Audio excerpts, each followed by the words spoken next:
This is Transqat.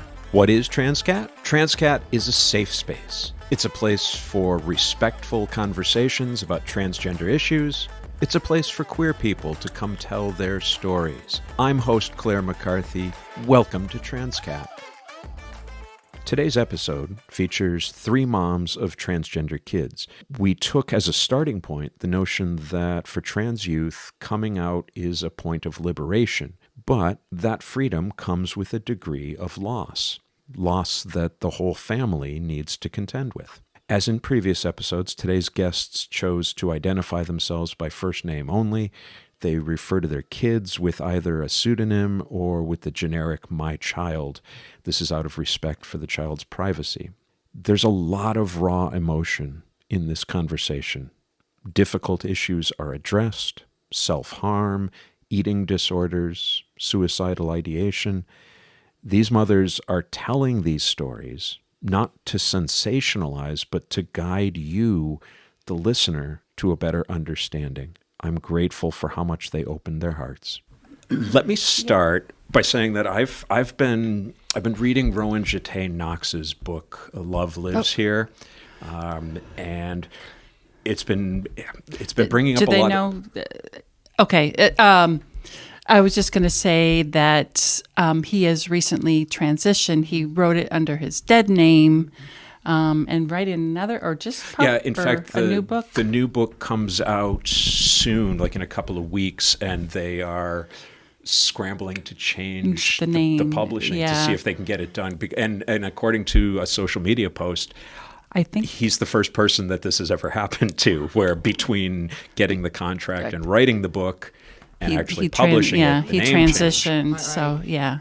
Because his wife transitioned many years ago, and his child also transitioned, and then, just in the last year, he has come out. Right. Yeah, so it's been hitting me that in any coming out story, there is liberation, right? There's this sense of freedom and just a release from constraints, and that is joyous.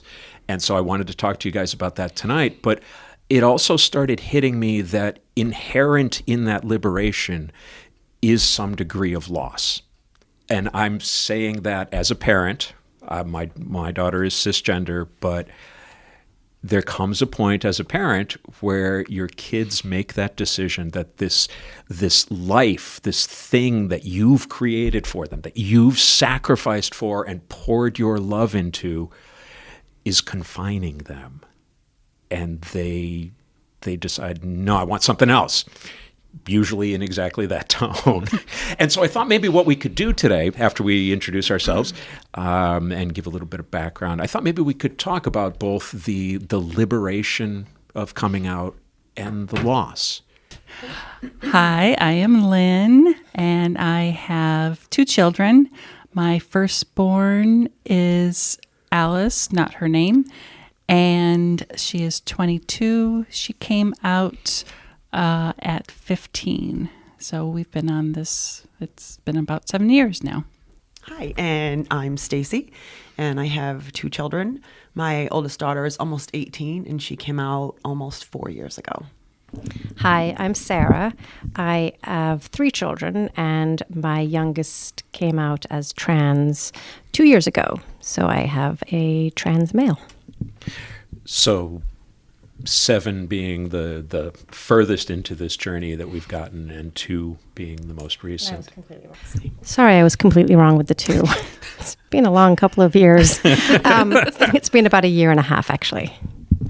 And I just realized as well, I added another year onto that. It'll be 3 years in October since my daughter came out. Do any of you, in fact, have transgender children? No, it's because I'm starting to feel... It's my cat. Lynn. I thought it was my daughter, but it was my cat. Yeah. My first question then would be to that sense of liberation. What was your kid's mindset when they came to you and said, something's going on, I need help with this? And what changes has coming out brought for them? My child I could tell that something was going on and off for a couple of years. It just was struggling, but I could not figure out, and they weren't able to tell me or didn't know themselves what was going on. I felt like I was losing my child, and I didn't know why, and I didn't know how to help. So when my child did tell me, it was kind of, oh, okay, this is what it is. So that was, in a sense, a relief, and also inside freaking out because I knew nothing about being trans, because our state had passed marriage equality. Like, I'm all ready for a gay child, but trans child, not so much. I didn't know anyone. Not that I didn't know that I knew anybody or knew nothing about it. So it was definitely a learning curve, and so that just kind of like hit you hard. Like, what am I going to do? Like, how do we do this? I know nothing, and so in that sense, it was very overwhelming. What did that losing your child look like? What were they doing, not doing that was different from what came before? That you knew there was a problem. Yeah, I mean, she's always been the quiet one, the shy one, but it just felt like more so, like more just really withdrawn and not like, I don't remember the last time she had smiled. It became suicidal, called herself a freak, which broke my heart. Like, I went in my room and cried after she said that. And so just knew that inside she was really struggling. And because I didn't know what it was, I didn't know how to help. And, even going to therapy did not help because she wasn't able to open up. And she has said like, oh, I wish I had been able to tell you what I was feeling because I didn't know, because she didn't know what words to use. She didn't have the language until she ended up, I think, searching the internet and finding out that way. Right. And this was high school. Yeah. So Sarah, how is that different from what your kid presented as? Yes. So my child actually suffered from anorexia when he was 12.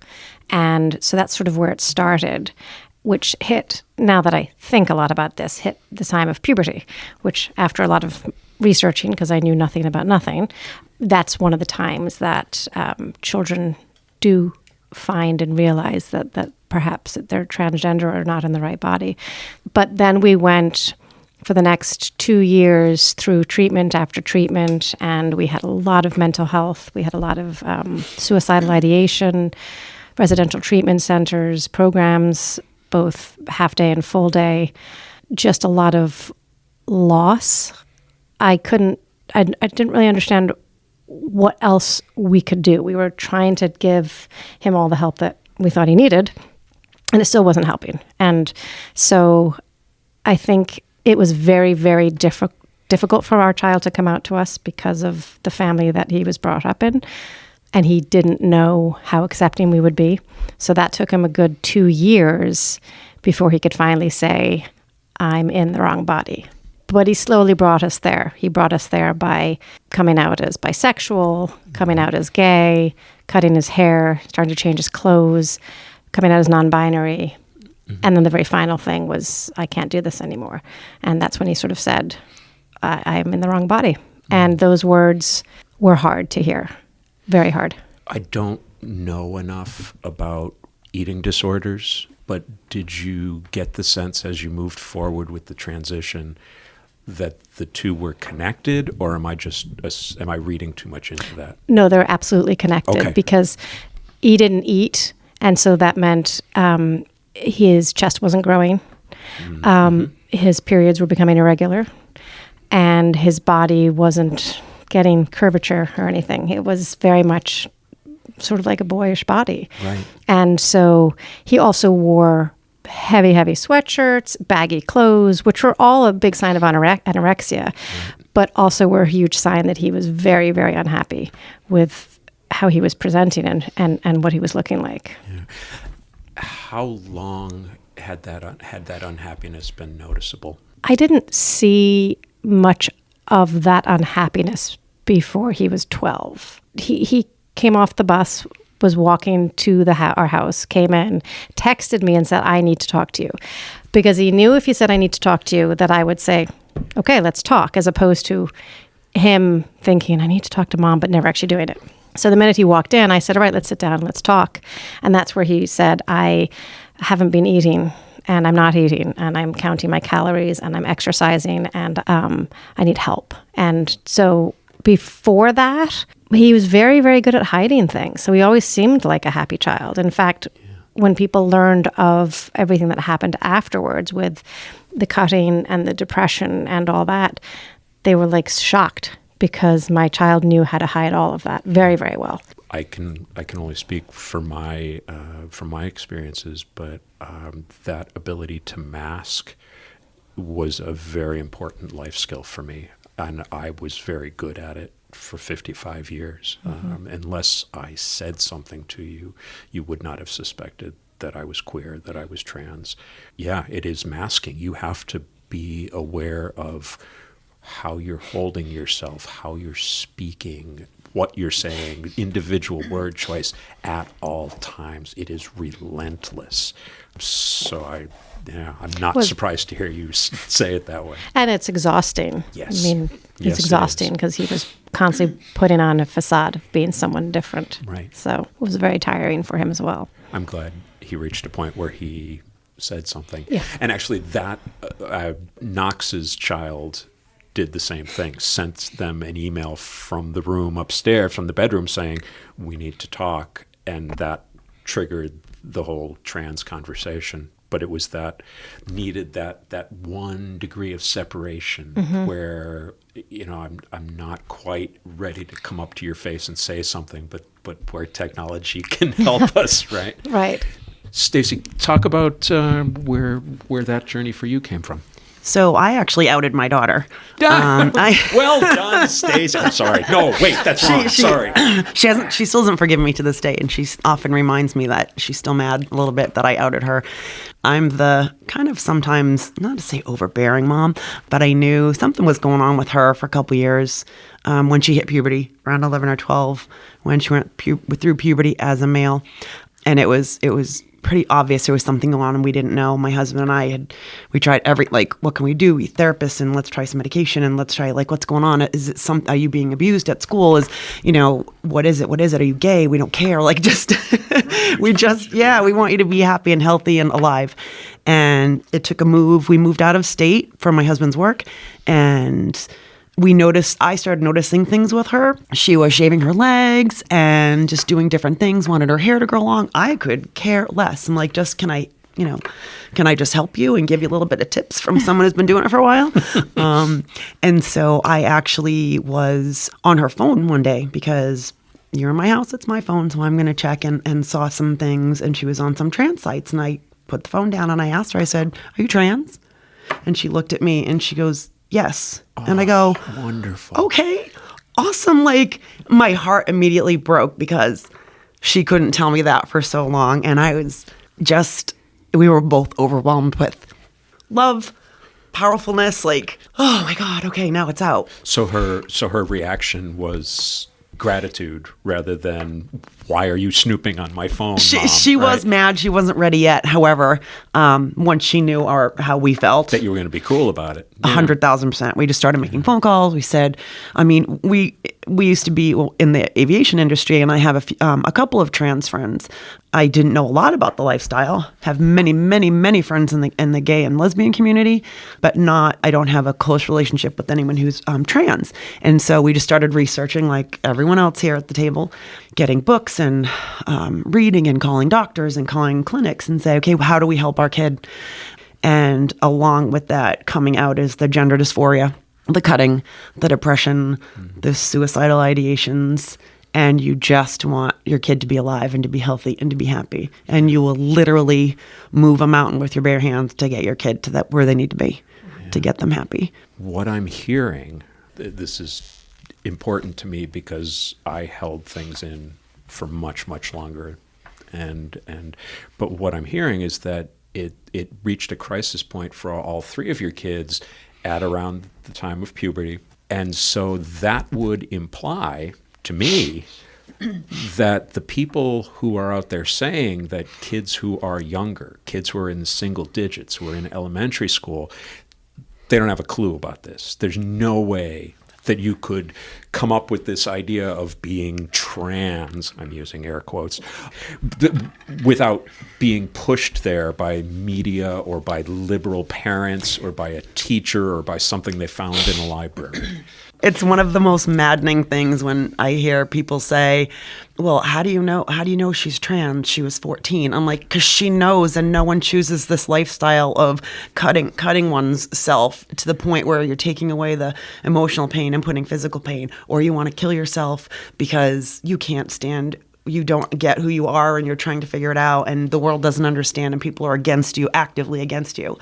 And people will say, well, how do they know at such a young age? I said, because they know. They just know. How do you know that you're straight? Or how do you know that you're Italian? You just know. Well, yeah, I usually use the left-handed, right-handed analogy. It's like you don't come out, you're not born with a mark on your right hand or your left hand. You just know which one feels better to use. So you just know your gender. It's just in your head, like, this is who I am. So it's not something you choose. The only choice is be yourself, or a lot of times death. And we need to make things better so that people can be themselves without that fear of being rejected. And I was the parent or the person who said to my child, how do you know? Because I'm trying to understand and learn this. And he was like, well, how do you know you're a female? I was like, well, I just do. And so he just looked at me. And I went, same. Okay. Yeah, I get it. Yeah. And it's astonishing once you start thinking about this with a bit of an open mind and an open heart. It is astonishing how nobody ever asks straight people, when did you decide that you were straight? When did you decide that you were really, really comfortable with the gender the doctor assigned you? But if you're not, if you're not straight, if you're not comfortable in that assigned gender, then you are asked, what went wrong? What happened that this was the case? Please. That what happened is quite interesting, because when I would tell my siblings, they wanted to know, well, what happened, because people wanted a reason. Mm-hmm. Because my child suffered from sexual abuse, SA, I don't know what you say, okay, when he was young. And so my sibling said, well, that must have been what happened. And I said, well, if you need a reason for it right now, then take a reason for it. But it's not anything that anybody would choose for themselves. No. It's not. And I do get infuriated as Stacey. Stacey's a little bit more angry and vocal than I am, but and that's why we love her. Yes. That's why we love her.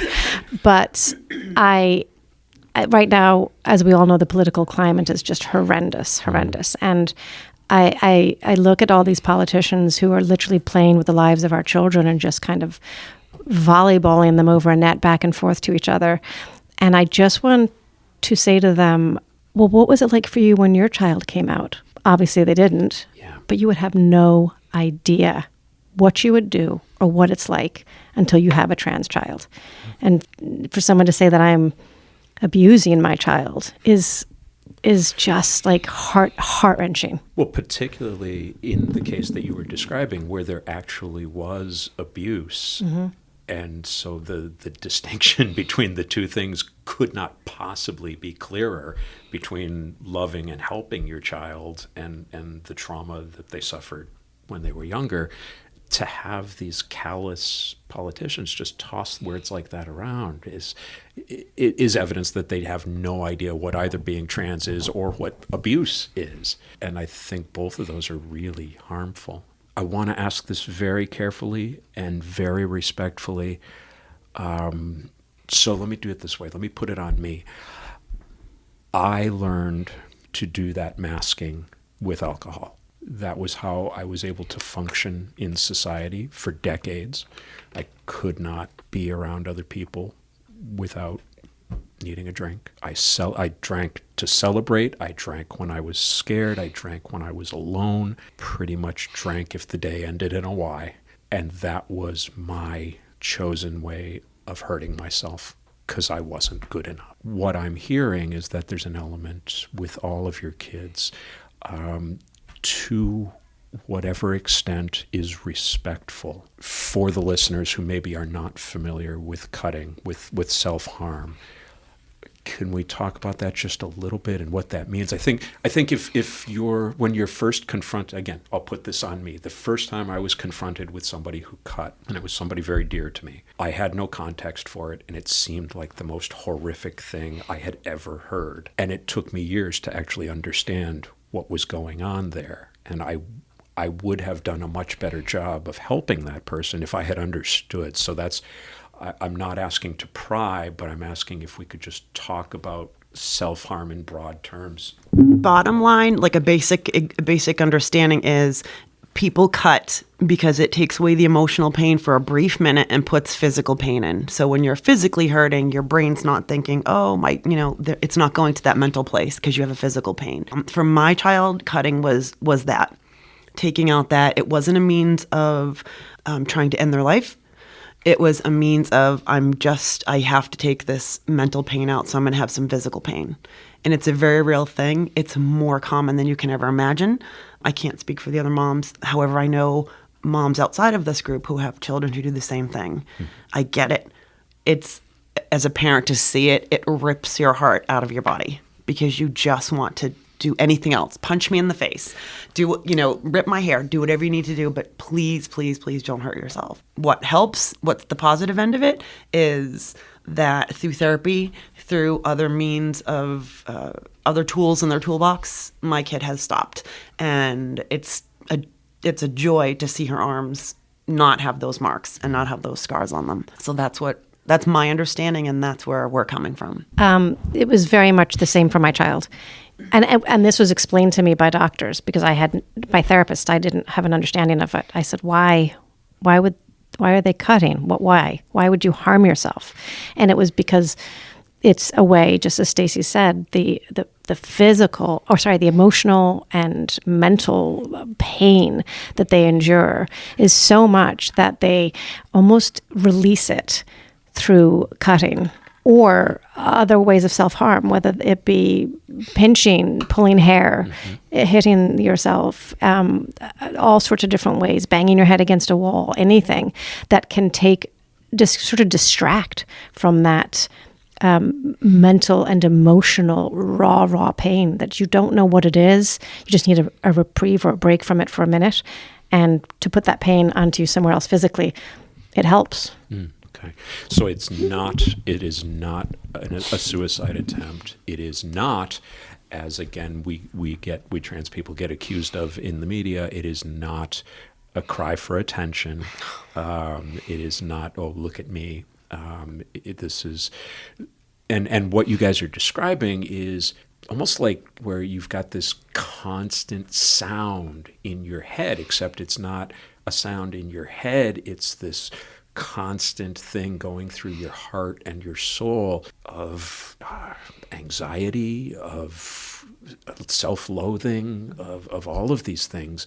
And even that momentary release, even though you know it's only good for a matter of seconds, if it's going to pull you away from that, it's worth it. And it's extremely, and I hate using this, extremely common, but it's more common than people would think. Kids are great at hiding it because, like Sarah said, her child would wear hoodies. My kid did the same thing. It's 90 degrees outside and she's wearing a hoodie to cover her arms. One time, one of my daughters, her therapist had said, I want you to go to the doctor and get them checked out, have a pediatrician check them out. So we took my daughter to her pediatrician, and the pediatrician was like, yep, let's just make sure it's cleaned up and you've put ointment on it and it's clean and you keep it covered. So there was no shock, there was no judging, there was no, you can't do this. So they see it. Yeah. They see it. They weren't shocked by it. They were like, okay, just keep it clean and let us know how we can support you. All of this heavy stuff that we're talking about right now changes after the coming out story. So talk to me a little bit about the joy what you see in your child now. Oh my goodness, there's near squealing going on at the table here. Talk to me. I have a girl. I have a girl. I just love her. I am just obsessed with her. She's beautiful and she's talented and she's brilliant and she just brings such joy to our lives. And her little brother is the biggest supporter on the planet. And it's just wonderful to see her. And she has a job now and she's going to graduate high school this year. And just to see where she came from even a year ago is unbelievable. That transition moment of graduating from high school where the whole world lies before you, right? And you are just pure potential. You haven't done anything yet, but everything is still possible. Yeah. And to be able to step through that doorway as your real self, I can't imagine that. I can't imagine that feeling, because now you know who you really are and you've taken steps to move that along in the positive direction. But I can speak as a parent to see your child do that and see a child who was suicidal, who was cutting, who couldn't go outside and say hi to anyone, who is now thriving and has a girlfriend and has friends. And it just your heart could explode. Your heart just could explode to see them coming out of the other side of it. Very similar. About a week or so after my daughter came out to me, I asked her, so what do you want to change first? And she said she wanted to shave her legs and she wanted to wear leggings. And I'm like, okay, those are things I can help with, So she wasn't ready to go out with me shopping. So I would go shopping for her. I bought her a woman's razor and I bought her some leggings and some cute tops and, a few outfits for her to try. I had no idea what size she was, so I just tried to see what would fit, and I didn't know what her style was, so tried a few. So brought home a bunch of clothes for her to try on, and she was too shy, to really let me see. But I asked her, like, will you please, show me your favorite outfit? And she said yes. So when I opened her bedroom door and she was wearing, her very first girl clothes, she just glowed. Like the smile and her face. And that was really the first moment that I saw my daughter. I saw behind that boy mask, like she still had short hair, it hadn't yet grown. But I'm like, wow, there is my daughter. I see her. And it was just from that moment on, every time, because she did end up what I call, kind of being in limbo, where she was at home, she was Alice, and at school, she was still under her old name. And so anytime she was home, I would encourage her to wear her girl clothes. And every time she did, she would kind of flit and very light. And when she was in her boy clothes, her shoulders were hunched, her head was down, and there was just night and day difference when she was able to be a girl and when she was forced to. If I'm being brutally honest, I lost my girl. So that from our end as a parent, we did the best that we could at the time, but now we know we could have been better. It happened so slowly with my child. As I said, he really was very slow to bring us where he knew he was going, but it took us sort of one baby step at a time, that it took us that long to get there. And unfortunately for my child, things have kind of gone backwards for him, because he lives in a place where everybody knew him pre-transition for many, many, many, many, many years. So now at this point, he's very lonely. He's pretty much lost every friend he grew up with, and life is lonely for him right now. He pre-transition was a popular child, had many friends, was very social. So to see him now in a room by himself and not have a friend group at the door or friends at our house is very hard. But the best thing was that not so long ago, he told me how he was excited for his future. And those words had not come out of his mouth. In fact, when he was pre-transition but really struggling with everything, it was very much, I don't see a future for myself. I can't see till next year. I don't think I'll see my 12th birthday, my 13th birthday, my 14th birthday. These are things that I was reading, that he was writing. There was no way he could continue to live this torturous life that he was in. And as much like you, Lynn, I remember sitting on a couch and him saying to me, what's wrong with me? Because he couldn't figure it out, right? Because we, even in the eating and the therapy groups and the getting the toolbox filled with different things so that he wasn't cutting or self-harming, he still wasn't feeling much better. So, he knew, but he didn't want it to be. Sure. Because he knew what that meant as far as a life that was going to be difficult, because he listens to social media and the politics of it all. And They know. yeah, they're no fools. In fact, they're incredibly intelligent, like really way, way ahead of any of us, I feel. I remember going shopping for boys' clothes. I had 2 other boys, so I was like, I've done this before. But everything I did, I was, very lighthearted with. But every time, and I would never, ever say no. And, we did everything, and I did everything that he needed. But every time he was becoming more of who he was, I was losing what I had, or what I thought I had. And there's a real sort of back and forth as to whether or not you're grieving the loss of your child. And we were somewhere not so long ago where there was a trans person that said, you're not grieving the loss of a child. Your child is still there. But as a parent, what I can tell you is that you're grieving the loss of who this child you thought was going to be. That you were going to, for us, I would plan a wedding, or my husband would walk my child down the aisle, or I'd be in a room and they would have children. All these things that are just not going to happen. They'll happen in a different way, right. Complete different way. And that way is completely fine. But you have to change everything and realize that, okay, I've got to rethink everything I thought. But also there's nothing quicker that'll make you realize this is not your life. This is not your life. And as parents, it's very hard for us to get on board with realizing that I brought that child into this world, but I have no right to tell that child what they should wear, who they should be, anything like that. I need to step back. But you've sacrificed, any good parent has sacrificed so much to bring the child to that point, that right. Creating a household where they're safe and they're fed and they're clothed and they're loved and read stories. And I find myself speaking about myself too much here, but you kind of hope there was going to be some sort of give back. Yeah, maybe. Is that so wrong, Sarah? No, I know. No, but you're right. I mean, we did what we thought was everything right. We created a beautiful home and always read to them at nighttime. We had great family connections, and then now it's.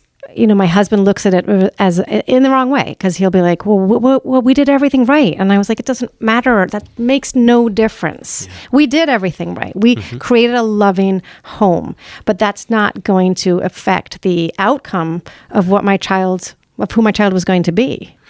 And the thing that makes the difference there is that there's nothing wrong with being trans. Right. And that's what people would have you believe, that you must have done something wrong, or something terrible must have gone wrong in the DNA or in their experience.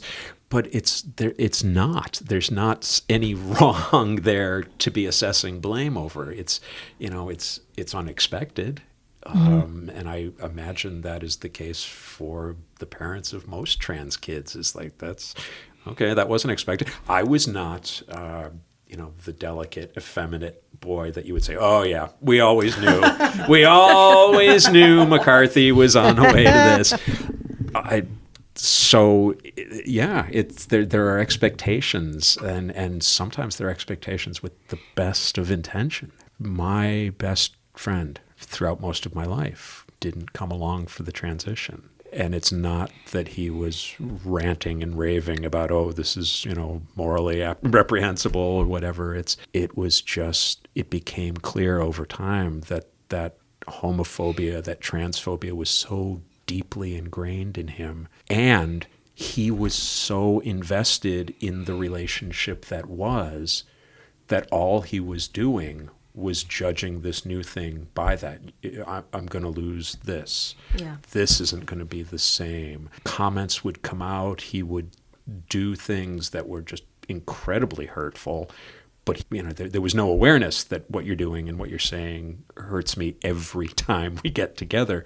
And at a certain point, I let go to somebody who had been my friend for 40 years. But he was in that position that you're describing where he could not get past. Mm-hmm. Here's what I invested in. Here's what I want in return for 40 years of friendship. Actually said to me the night that I told him I was going to transition, said, well, would you mind putting that off for a month or two so I could get another couple of visits with my friend? What? Yeah. That's awful. And that was, I'll be candid, that was one of the least of the things. Right. And it was that every single time we get together. And I'm certain that if he were in this room, we would both be able to talk about how much this separation hurts. But once it became clear that he couldn't let go of that, I can't stay there. No. That's not healthy No, for absolutely me. not. No. That's not who you are. So I want to keep going with Well, loss. Oh yeah, But I was Lynn, jump going in. to follow Sarah. We were on a bit different path, I think, because I didn't have as many of those expectations. I think I mostly just wanted my child to be happy because we had known since she was 5 or 6 that she was somewhere on the autism spectrum. She had just missed the official diagnosis, but in my heart, I know, like she missed it because she made eye contact. And well, that was something we had, I don't know. It was just, I didn't get a second opinion because our school was so wonderful. They got her an IEP and got her the help she needed. And so I think for me, that kind of altered my image of how her future would be anyway. So I think it's just, okay, we just want to get her to a good place and kind of thing. And so adding on the trans part, it was just still just trying to get her to a good, so I didn't really have as much of that loss or grieving, but I did find that I grieved because I had made my identity as the mom of boys. So that was what I was grieving. And I didn't know who I was if I wasn't the mom of boys. What did that mean to you? To you, Well, I mean, on the surface level, I think we all get it, right? But to you, in your heart, what did that mean that you were the mom I of guess boys? it's just we didn't have dolls around the house, or it's just things were messy, things were loud, there was lightsaber fights, at all the times, and no princess cakes, it was all Star Wars. We were a very geeky family, and so it's just okay, this is, and I was okay with it. I was considered myself more of a tomboy. I'm I don't know how to do girl hair, so so it's it's a good thing I had boys. It's just easier, and so I thought okay. Once I knew we were done having kids and we had 2 boys, so we thought, okay, this is who I am. And you get together with other moms who have boys and oh yeah, and kind of fell into that a bit. So when I realized I wasn't the mom of boys, I really had to do some unpacking of figuring out, okay, who am I then? If this isn't me, then okay, then I got to figure this out, and definitely had some therapy sessions and unpacking that, and just being able to let that go, and I don't have to be the mom of boys. That I'm just as good at not being the mom of boys, just having 2 kids, being a mom of 2 kids. yeah, so that was more of my, so like I didn't grieve the loss that I thought she, because I could still see her doing the things that I thought she would do. Like it doesn't matter. She likes computers. She can like computers whether she's a boy or she's a girl. That's okay. So she can still do those things. So I didn't have as much of an issue that way. It was just more of, and I could see that this is a me problem. This is not a her problem. Yeah. So I'm like, I have to work this out. Stacey, loss? I have to be honest. I did not go through that. Mm-hmm. That didn't occur. That didn't happen to me. I didn't even think about it. I think about what she was like before. She's still the same person. She's still the same heart. She still likes computers. We still butt heads every once in a while. Mm-hmm. She hasn't changed what she likes to eat. My husband said he did. He grieved a little bit of the loss of his son, but couldn't be more proud or more supportive or more amazing now.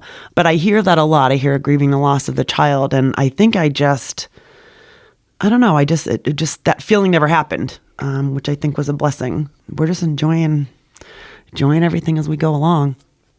Yeah, and it definitely helps once you start seeing their happiness. It just any other thoughts are like, oh, that doesn't matter at all, because now I have this child who is smiling, her head is up, her shoulders are back. She's finally making friends because from me, my child, she never had friends for the first 15 years of her life. Mm. And, she was the one that alone at the table at lunch. And 7th grade, she'd come home and tell me I didn't speak to anyone the entire day and no one spoke to me. And I would weep. And I'm like, oh. It's heartbreaking. It is heartbreaking. And to see her now, where she has friends, she is smiling. She's well on her way to thriving. Now we don't even think about the trans part anymore. It's just not an issue anymore at all. Yeah, so I'm just so thankful she's still with us, that because I know she would not have made it to 18, without transitioning. Mm-hmm. Take a minute to think about this before you answer, but there are a lot of parents out there in your situation, maybe in the situation you were in when this all first started for you, this journey and this awareness of transness. What do you want to tell them? That's easy. Okay. I didn't have to think about that. That's easy. Excellent. Be there for your child. That's right. Be there for your child. Love your child. Be there and support them. Because without that love and support that comes right from the home, life is extremely difficult for that child. And you see it. You see it every day. You see it in all kinds of towns, all kinds of places, and it's gut-wrenching. Be there for your child and educate yourself. Mm-hmm. Educate yourself. How do I do that? Talk to doctors, talk to gender affirming clinics, read a book. Watch TikTok. Right, watch TikTok. Well, I do, but listen to your my podcast, TikTok my TikTok only has cat videos. Right. I haven't found anything useful. Go to speakers. If I can back up, because the first time I met you last year, educate yourself. Go to listen to people speak, listen to other trans people. What's okay, what's not okay. Because for a while I thought asking questions was okay. Because a lot of people would say, well, is she going to have surgery? Is she going to do this? I'm like, and at first I was pretty open and honest. And then after I started listening to trans people, they were like, that's none of your business. Yeah. Right. That is none of your business. You wouldn't ask if I, had a nose job. Or, so why would you ask that question? It's inappropriate. Right. Or what was your name before? Right. That's none of your business and it doesn't matter anymore. And I don't even want to know. Exactly. I hate when parents tell me, oh, my child used to be Matthew and now they're Heather. Nope. And I don't want to know tell that. me. I don't want that in my head. Tell me who they are now. And get support. There are so many amazing support groups for parents and Find families. PFLAG. Yeah, every single group out there is just find something for you that works. I mean, that's how I met these amazing people.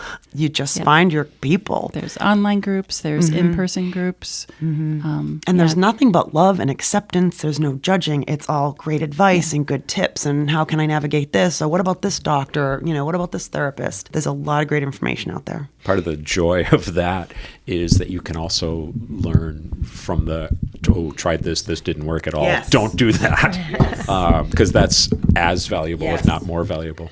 I would also, I guess, in a tough love kind of vein, I would say get over yourself, to parents, because a lot of times they try to make it about themselves and like, well, what about my feelings? Like, no. First, center your child, love your child. You're the adult, you're the parent. Do your processing away from your child. Do not tell them, oh, well, I just need more time, or I can't, I can't get it right all the time, or you got to forgive me for these mistakes, whatever. Just love your child, love the child that's in front of you, not the one you wish you had, which is what I always say.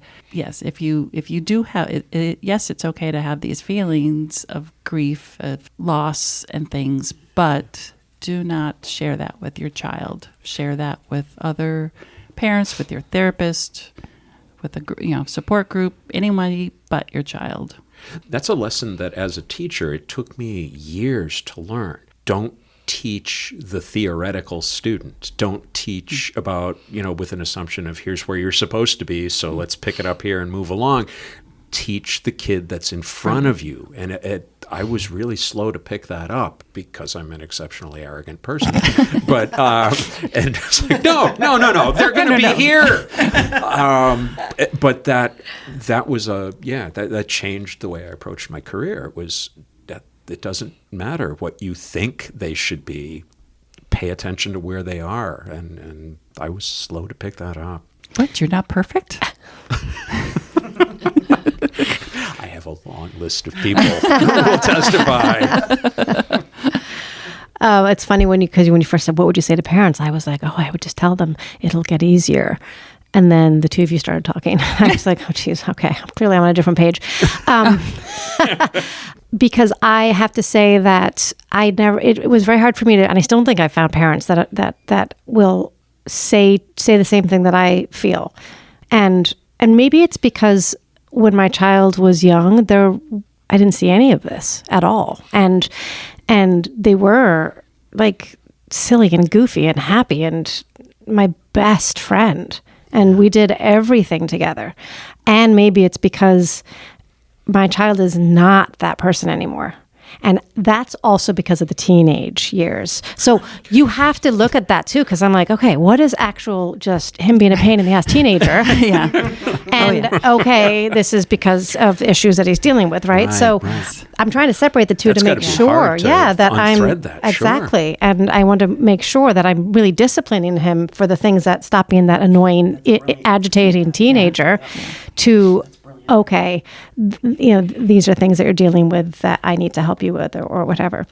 As the mom of a 22-year-old, it gets better. Yes. Like, I'm so glad that teen part is over. Is over. Yeah. And because there's still, or at least I see it with my child, a completely discovering who they are beyond the fact that he's now in the body that he wants to be in, right? And he feels that. It's still like all sorts of like, do I want to, wear really dark clothes today and have my hair really long and shaggy and just to annoy my mother who will constantly say, can you just do something with your hair? Or do you really have to have that ring in your nose? And I would say it regardless of whether he transitioned or not, right? But I have to be careful. Like, this is not because you're transitioned. This is because, you're a jerk. You're a jerk.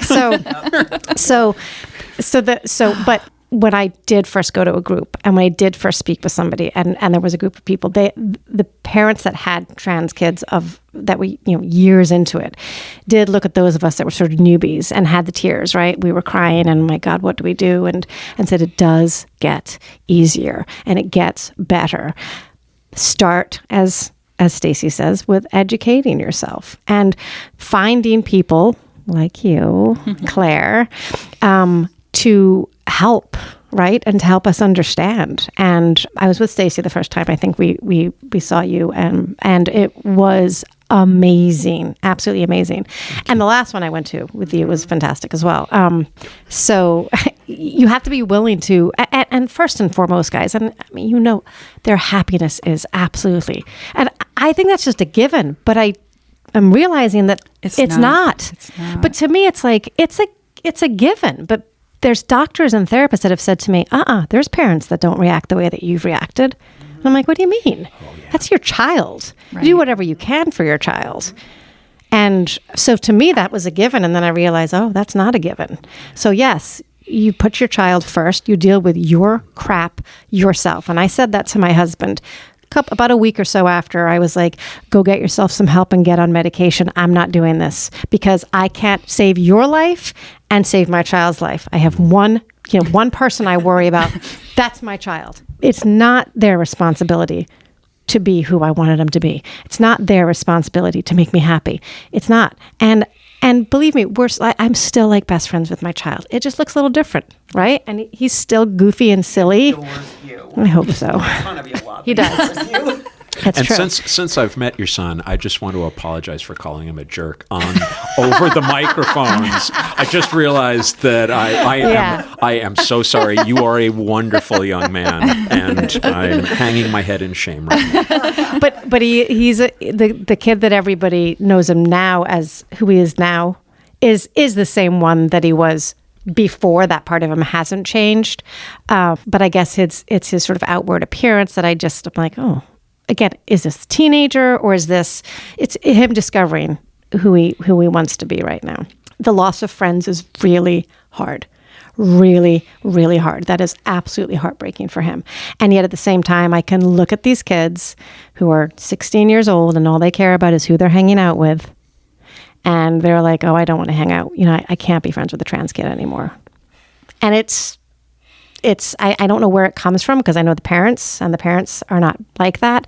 But I think it's the popularity thing. It's the way this world is. It's the social media. It's everything. And I know that it'll all work out for my child. It's a very hard age. Yeah. So if we could just skip it, that would be great.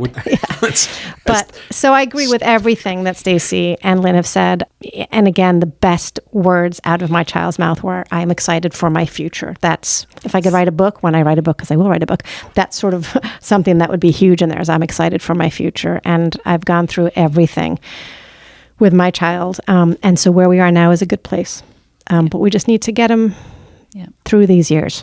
I feel like every year my daughter says, this has been the best year of my life. Oh, God, that's wonderful. Yeah. And it's just, as a parent, that's all you want. Yep. And like after years of crying, why won't they be my friend? Why don't I have any friends? Why don't they like me? After you hear about a birthday party that your child didn't get invited to and all of that. And it's just, so for me, this has been a wonderful change because she found her people and that's and key. they love her as her and I'm just so happy for her and that she's heading in the right way and she's starting to thrive. We're getting there. Each still baby steps, but we're getting there. And I feel like our situation's a lot different, and I think than both Lynn and Sarah, because we moved from out of state and we were here about 6 months and then COVID hit. Uh-huh. And she had just come out like during COVID. And so when she started back up at school again, several kids recognized her from before, but she's always been an introvert, quiet, shy, like my husband. And so some kids recognized her, but a lot didn't. And she went to school that day as herself. And it was I was like on pins and needles all day. I drove her to school, dropped her off, and I was like, I just want to keep peeking in the windows at her. And she calls me the creepy stalker mom to make sure that she was okay and she was going to be safe. But in a loving way. In a loving way, right? Of course, a loving way. Of course. Yeah. And so I think it was a little bit easier that way because people didn't know her before her transition. And now she's still shy and introverted, but she's got more friends, which is amazing. I just need to go back to the fact that you said that her being shy and quiet, but that's not you? No. Definitely takes after my definitely takes after her husband. Yeah. Final words? Anybody want to add anything? Vote Democrat. Be kind. Be kind. Educate yourself. Yes. You don't have to like everyone you run into, but just be a kind person. If you don't understand, ask. Do you guys know any good podcasts that people could listen to educate themselves? Transqat. Transqat. My God, that was shameless. It's wonderful. Wonderful, wonderful, wonderful. I always have lots of words to say. cool. No, Yeah, no. do I don't more, even know what my last out words there. would be. I don't know. Just to educate yourself, I think is just huge, huge, huge. And listen to Transqat, because honestly, I don't think I've listened to a podcast in its entirety, every single episode, waiting for the next one to come out as much as I have with this one. I mean, it's really true. You've done you do a brilliant job with it, and I can hear it when I listen that you make people with you very comfortable. But also, you have helped me as a parent understand my child. So I'm very grateful to you for that. So thank you. You're not going to say something nice about me, are you, Lynn? Because I'm about at my tolerance level. Yeah. Our friendship, I have really, really appreciated. You're just a wonderful person and funny and smart, and you make me smile. And I am so glad for your friendship. You mean everything to me, Claire. And I am glad that my daughter was the one who brought me to you. And I treasure that because you are the voice that's needed in this world. Yes. Absolutely. Thank you for being here, and thank you guys for listening. At the end of this episode, all three of my guests say some lovely, kind things about my podcast and my advocacy work, and I want to thank them for that. But I want you to know that as I was editing this episode, I wanted to cut that segment. That was my gut reaction. Somebody said something nice, cover it up. That's what half a century of being closeted will do to a person. Before I came out, whenever I was complimented, I deflected with humor. My immediate comeback was always, yeah, but. Friends are now training me out of that behavior. Thank you, Lena. Thank you, Tyler. And I am getting better. I did leave the segment in after all, but it felt awkward. It felt self-indulgent. There is still a part of me that feels not good enough. If we deny queer youth the right to discover themselves in their own time, in their own way, with love and support, that's what we're doing to them. We're destroying their sense of self-worth. Essentially, we're setting their starting line 100 yards behind the other kids. We are setting them up for failure. Transqat stands in opposition to that. Don't make this generation of kids reach a breaking point before they can just be. This is Sadie McCarthy. I'm Claire's niece. And you've just been listening to Transqat. It is made by one of my favorite people in the world, Clare McCarthy. Transqat is a production of Transqat Enterprises, LLC. Copyright 2023, all rights reserved. Join us on the web at transqat.com. That's TRANSQAT.com. QAT.com. QAT.com. There you'll find links to Transqat, the blog, writing projects, speaking engagements, and our PayPal donations page. Please consider supporting our mission with your monkeys. Your monies. Your monies. Not monkeys.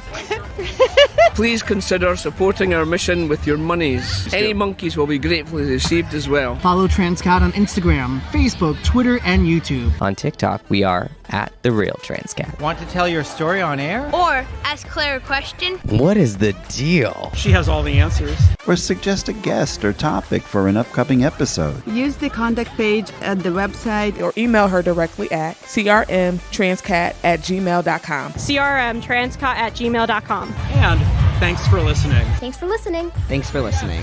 Thank you for listening. Thanks for listening. Thanks for listening. Bye.